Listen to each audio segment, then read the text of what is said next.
Alright, for today's dose of content, I have Unstoppable. This is made by one of my favorite but really weird publishers, Renegade.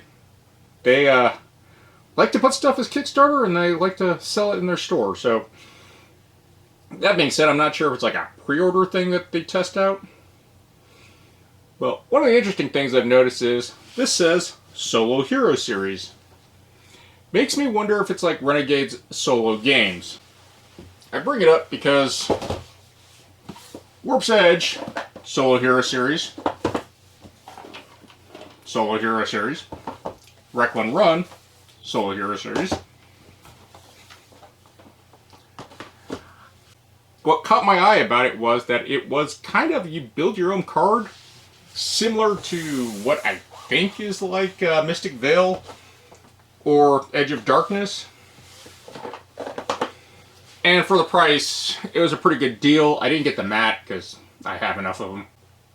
For those of you who don't know, I am doing a giveaway, and I am giving away some prize Arkham mats and Star Wars mats.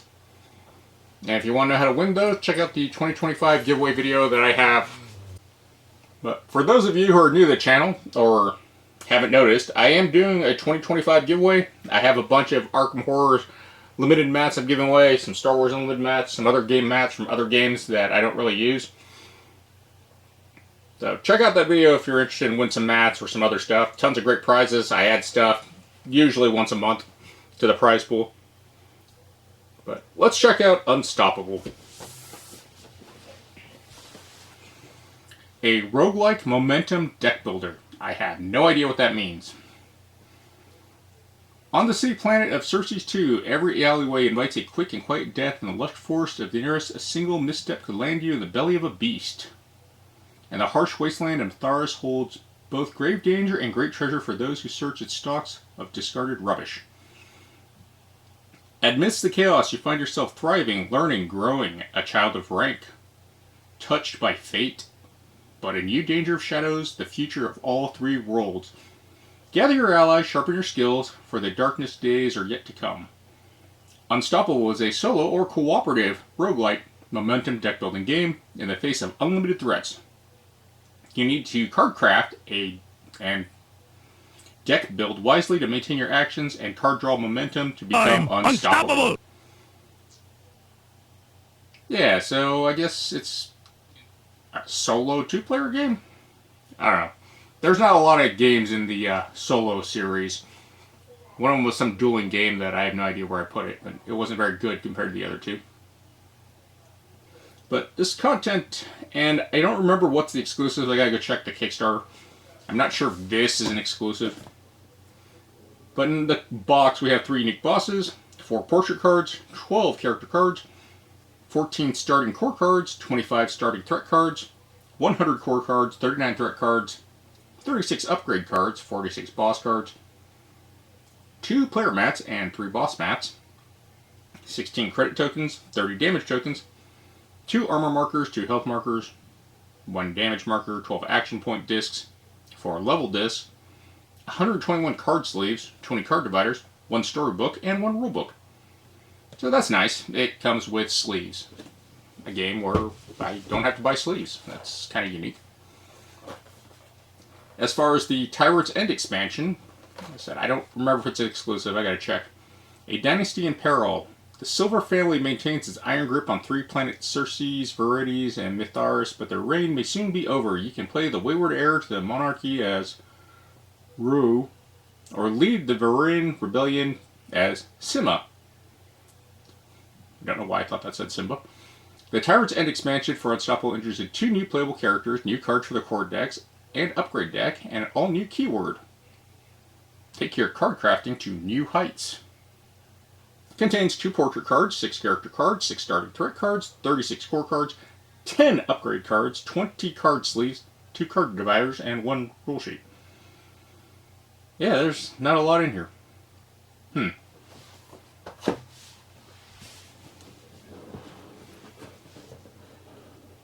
This guy reminds me of Vincent from Final Fantasy. And then we got like some weird looking Thanos, some Starship Troopers, or Twilight Imperium Troopers, Bug Soldiers, some monks, Yeah, the artwork's pretty generic. But I guess everyone's kind of used to Thanos-looking type dudes. Blank on the inside. Here it is, Proving Grounds. Yeah, I did not like this game as much as the other two. Warp's Edge and Requiem 1 are pretty good. And Legacy U I haven't tried, but it's pretty expensive for being a solo game. But I've heard good things about Legacy of U, so maybe I'll pick that up later. We have a rulebook that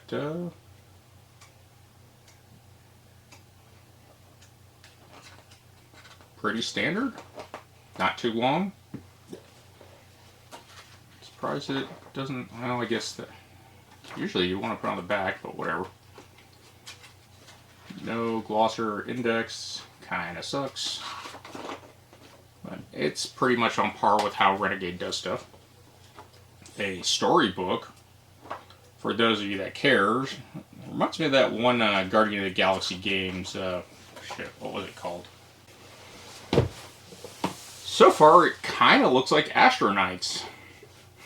It's almost the same size box. Nick Little, who designed this?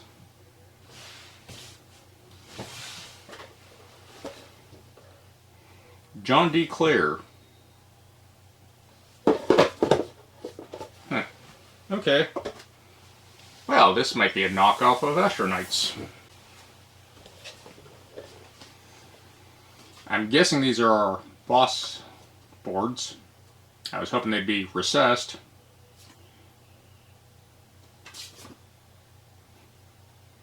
Dumo's Menace. Okay, so they're like twins, which is a similar boss to Warp's Edge.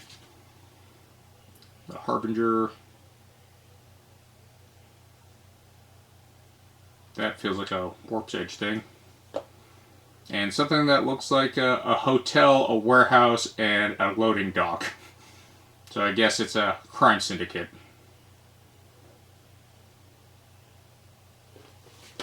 Oh, they are double-sided. So they got a little story and some setup.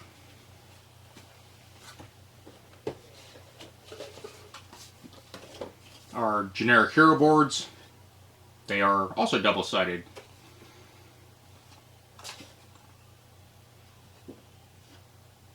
So it's just a preference thing?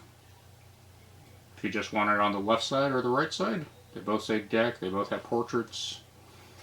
I guess that's kind of nice. Definitely good for those people that are wrong-handed. I beg your pardon. Here is our one reference card. Well, so much for needing the book. Our cardboard tokens and our space currency. Looks like about 1/8 of an inch thick cardboard. Not the worst cardboard. It's pretty average, so acceptable. Giant wooden discs.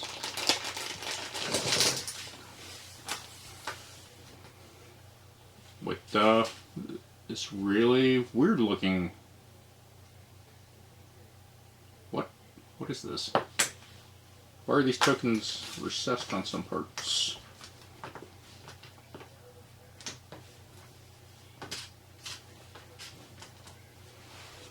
Figuring these are player and health cubes. This I find a little interesting, why they are recessed and badly recessed. So is it so you could do that? That doesn't really make sense to me. We got little books for these discs. I think they're supposed to be ribbons, or maybe they're arrows. And a health token, which I'm guessing goes on the enemy. Some crack baggies. And a bunch of foam. Don't know if this is for expansion stuff, but I have a feeling it is.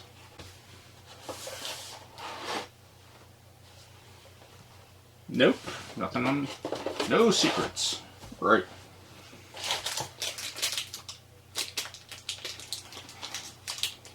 Very unique card layout. And they're just regular sleeves. I thought they'd be something more special.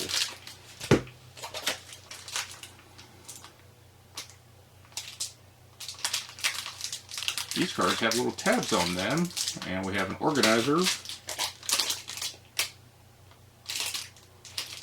and some more stuff, and I guess for players.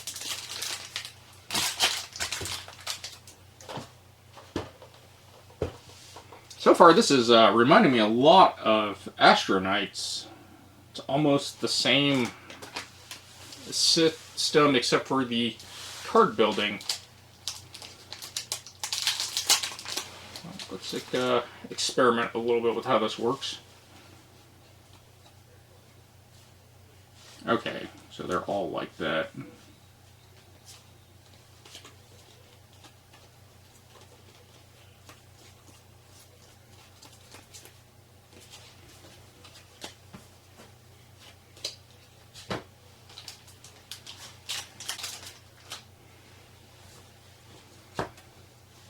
I'm guessing the card crafting system works by combining two cards and getting something that will look like that. Interesting concept. We'll have to read up on how this works exactly. It is the main reason I bought this game. As you can see, we have dividers for starting cards. I'm guessing these the characters, threats, and then the level of upgrades, bosses. Yeah, looks a lot like Astro. And Astro is a pretty decent game.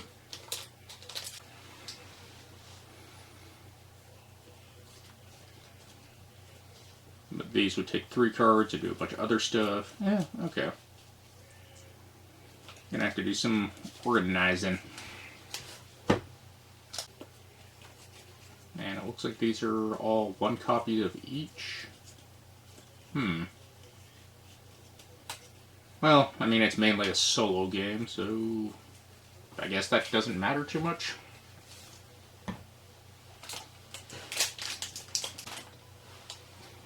Now here we have an order acolyte that says Boss Threat Harbinger. I am wondering if the bosses will take cards and that adds to like some type of power thing. Oh, they have a backside.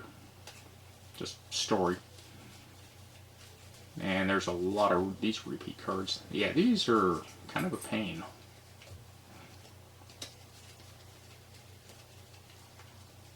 It is an interesting idea. Got it mainly for the novelty of it.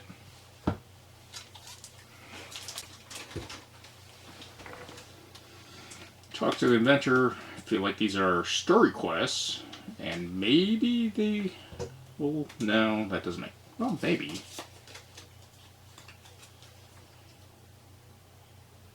I wonder if it slides. That could be a neat system.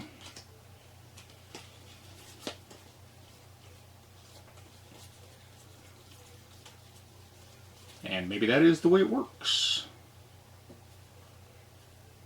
Actually, would that work? No. Okay. Well, let's check out the Tyrant's End.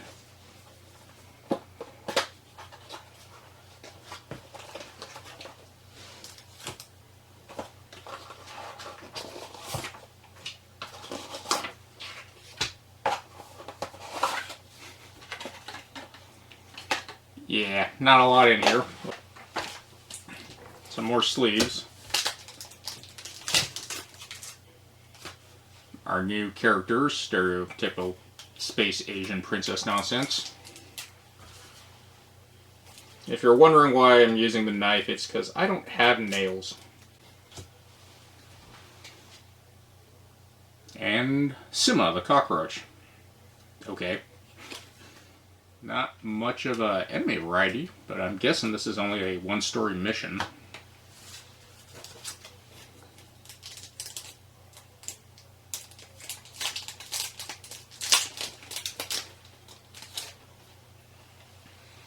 And we have 2 new dividers. And I don't know if these are starting decks, but I feel like they might be with the way they're packaged. One thing I did notice is they have this. I wonder if this gets taken and added to the enemy.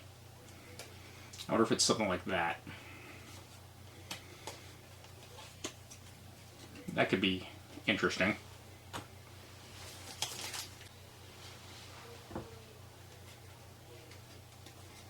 An asthma inhaler. That's what I want for my starting character's equipment.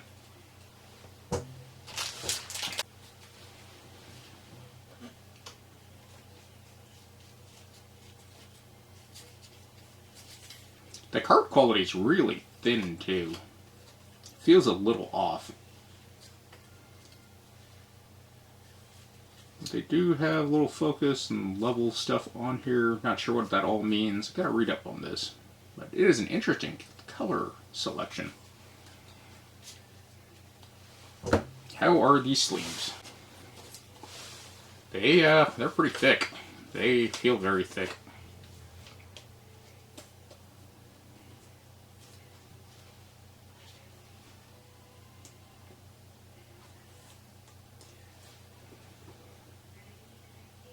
Kind of feels like these pull tabs are to be removed. Interesting. Alright. Well, I'm gonna read the rules and play around with this for a little bit. So I ran into some issues with this sleeving guide and these components. And I bring this up because this sleeving guide really sucks. It is not the most intuitive thing to read. It's kind of like, what do you want me to do here? Like, it tells you to do some prep, use the tables, it's going to be pairs of cards. But, like, character card A, B, and C, what it refers to here, kind of threw me off because the cards aren't labeled A, B, or C. What's funny is, some of the cards, like this has A. You would think that that's referring to that, but I don't think it's doing that. In the later spot where it actually tells you how to set up the game, it tells you to go read the back of your character card and your starting cards, which I believe are A, B, and C in that order, because they're going to go to specific threat enemies to be set up that way. I was like, that's a little janky how they try to differentiate that. But A, I think, means ability, and T means tactics. And then when we get to these cards, which are your strike and spare credits, the threat side, surrounding thief, these made sense just because, well, it's on this side. This tells you what it pairs with. I was like, okay, that seems a little jank. And they're not really clear unless you like go through everything line by line and through process of elimination. Like, you have your cards level 1 through 6. I put this in the wrong order apparently, but that's the level. And then you have your equipment cards, which are these, and there's 36 of them and 100 of these. So all the exclusive stuff, I guess, is going to be in retail since it's printed in this book. But yeah, it seems really weird that you're putting this out without actually explaining how, like, these cards are supposed to be set up. Just a picture example would have been better. But card anatomy is like a couple pages over. But nothing really references what A, B, or C is, so it throws you off a little. And this is how many sleeves you got left, so I'm guessing you don't really get to build a lot. Yeah, this sucks. This is bad. Don't do this without actually explaining, you know, the fundamentals of, hey, this is a card anatomy, this is what we want you to do. It's a little confusing. I was like, okay, so you want me to do stuff like that? Alright. Yeah, that's one of those weird things I ran into while I was sleeving this, because I was trying to understand what it wanted me to do, and I imagine it's going to be confusing for other people, because it's not as intuitive as the guy wrote it. But I'm still reading through. I'm going to organize everything. I'm pretty sure everything's going to fit. I don't know if it's going to look nice, but we do have all of these to set up the sleeving. But it's just a little thing I wanted to interrupt with and point out. So, everything that came with Unstoppable fits in the box. Granted, I don't have the mat. I have to say it's a little janky with these extra spaces. I'm not sure. Maybe that's future-proofing for expansion stuff. Maybe they were supposed to put figures. I don't know. These dividers, I have no idea what they're for, but they give you two, so I just threw my card sleeves in there. And then we have the boss stuff that's separated out. Your upgrade cards and your core cards, which are separated by all these dividers, apparently don't need to be sleeved. So I'm guessing they go into the decks. And then we got the starting up front. It's a little weird, the layout, but I mean, that's minor nitpicky stuff because of the way these cards work. But the back alley Blade Master that comes in the core box versus the expansion, it's like, it tells you what it goes to. I'm like, okay.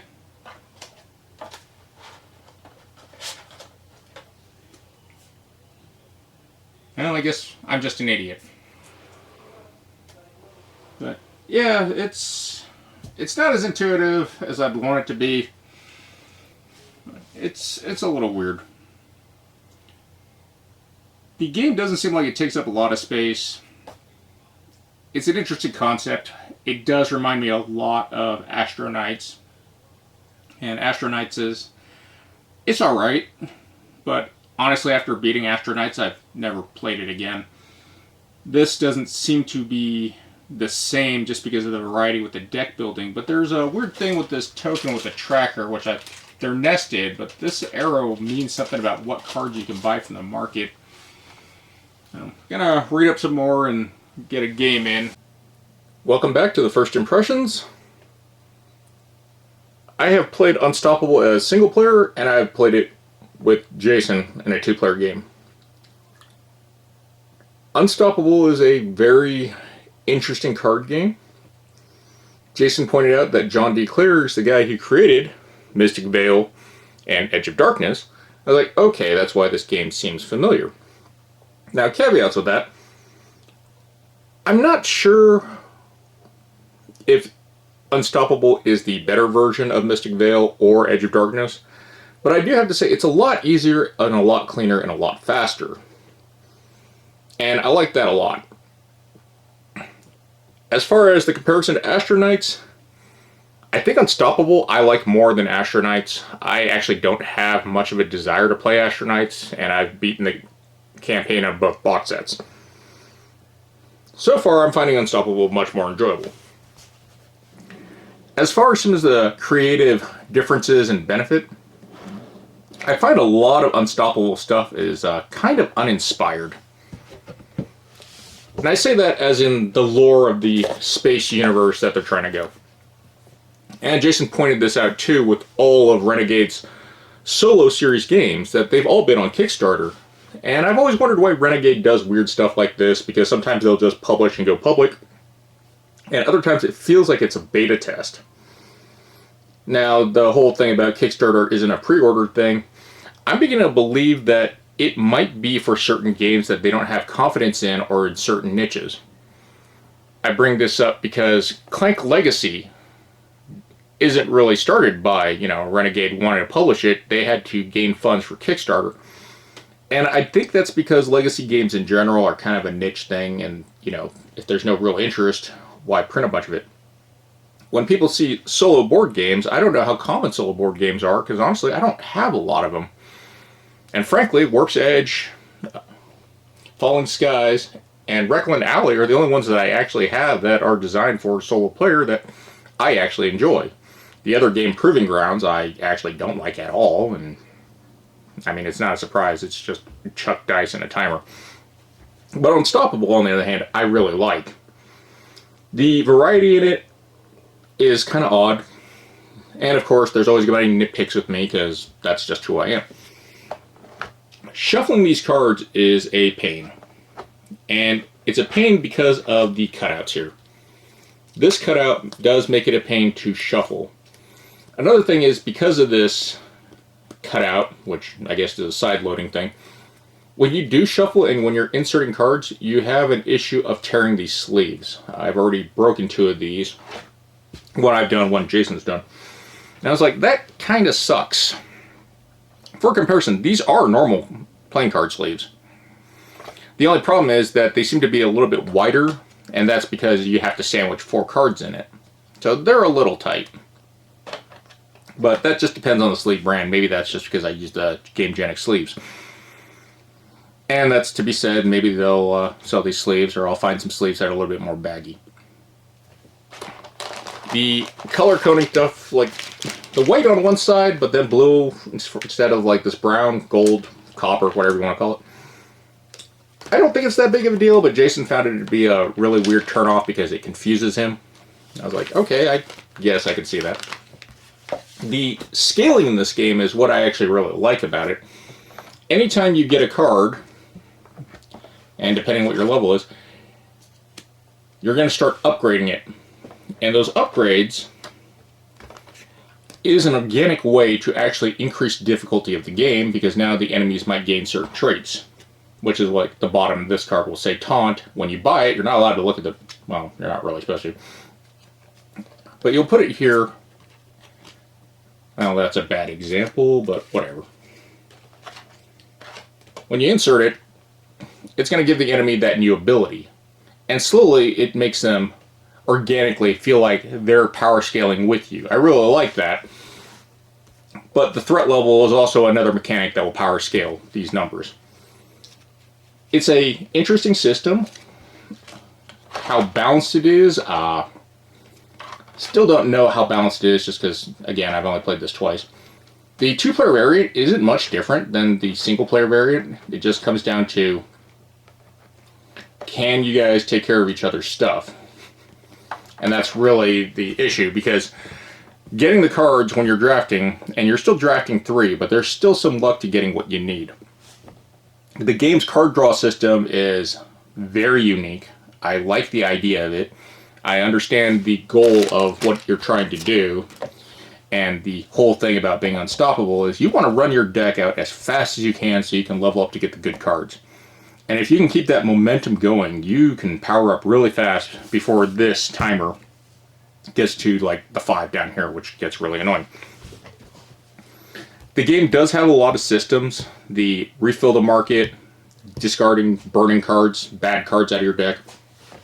Everything feels very well thought out, and it's very organic. Just some of the setup stuff, like I said, I don't like how these cards, like these are fine because they actually tell you, but the way the book has it labeled and stuff, it's very confusing. And it took a while to actually figure out, after I looked at the card anatomy, read the cards. I wish they showed the back of the cards to explain it more. A part of me kind of wishes that the cards were face down to be more random, but they said they were faced up.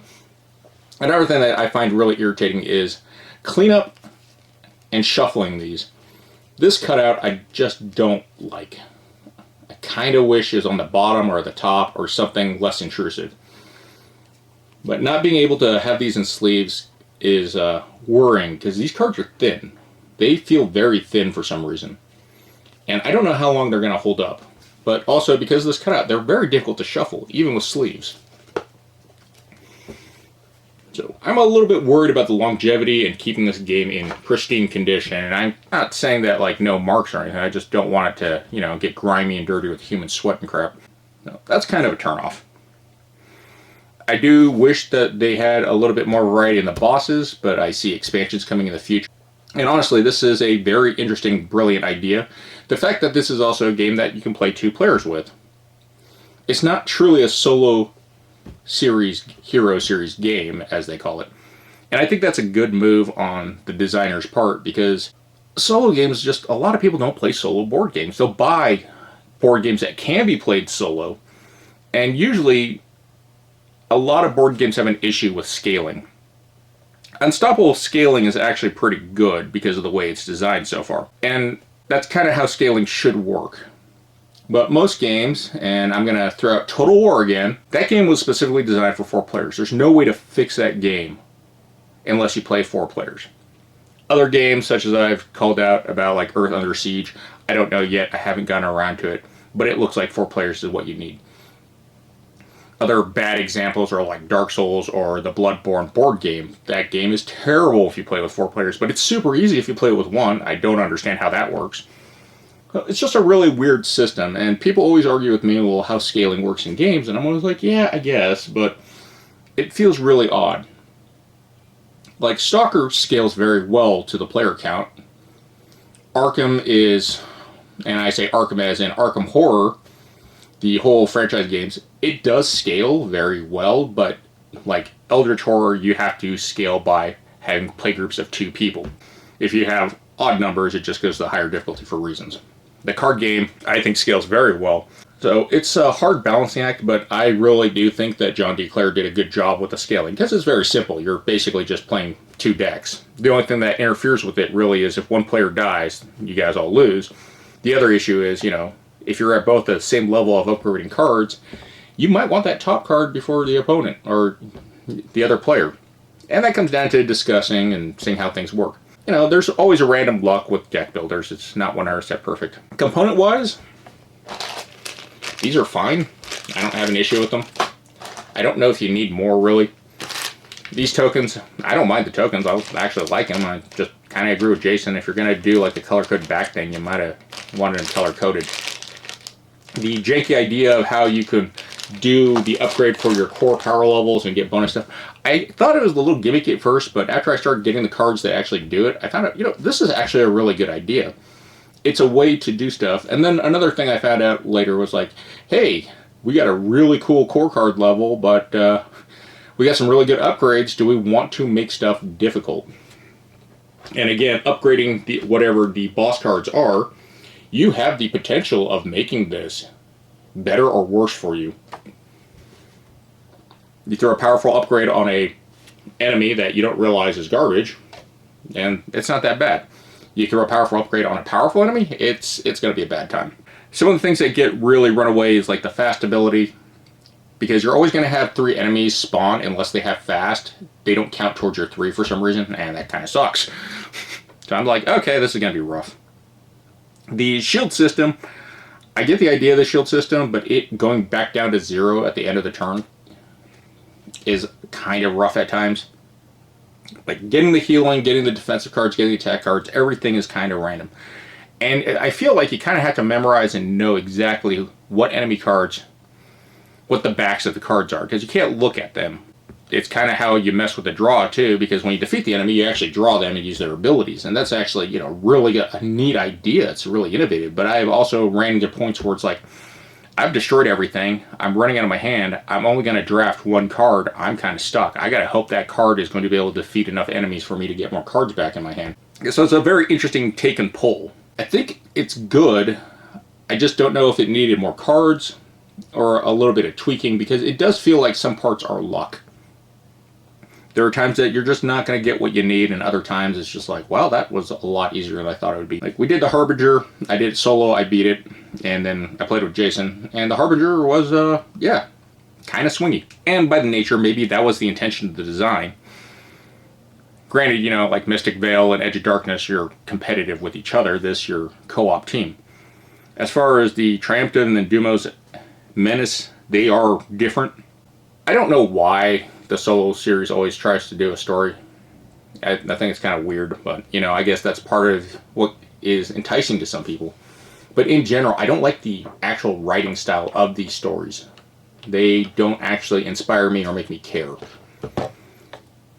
I don't know. You let me know in the comments if you think that's good. I don't like this reference card. I don't know why I don't like it. There's something about it that just feels very clunky to me. Having all the keywords, conspire, focus, and threat words on one side, okay, cool. And then all your other references. I don't know. Like, I usually like reference cards, but this reference card specifically I do not like. As far as these, they're pretty fine. I don't have an issue, even though I think a recessed board would be better. But I also get the fact that it doesn't really matter, because you're going to store your deck up here. You got your portrait card for reasons I don't know why it's there, because you know who you're playing. And the tokens, they stack in a pile. So, but I like recessed cardboard, or maybe just a little bit thicker. Having this flimsy cardstock, I'm not great with. As far as the expansion, yeah, it's just this. It's just 1 sheet of paper. It doesn't really explain a lot. The book itself, It's fine except for the beginning of how to actually set up the game. I don't like this being right here with the sleeving guide. I think this should have been, you know, let's go over the card overflow and then all that before we even get to setup. Because that helps you actually understand before you try to do the things. But there's probably tons of how to play guides on the internet, so, you know, what do I know? Tokens again. There's not a lot of tokens. This game doesn't take up a lot of space. And I think this game is pretty respectable with your time. The only major gripe is the cleanup, because you have to separate all the cards out of the sleeves, put them back in their right locations, make sure they're right number order. And, you know, just constantly going through that, the wear and tear of the sleeves is getting very noticeable in my second game. So I'm just kind of like, that is a little crappy. But for the price, I'm glad that the Kickstarter had no exclusives. The only bonus you really got was you're going to get the expansion. The rulebook is written and all the cards are printed in this. I doubt Renegade did a thing. It was like, oh yeah, the stretch goals are only with Kickstarter exclusives and they're going to print a different manual. I doubt they did that. That wouldn't make any sense.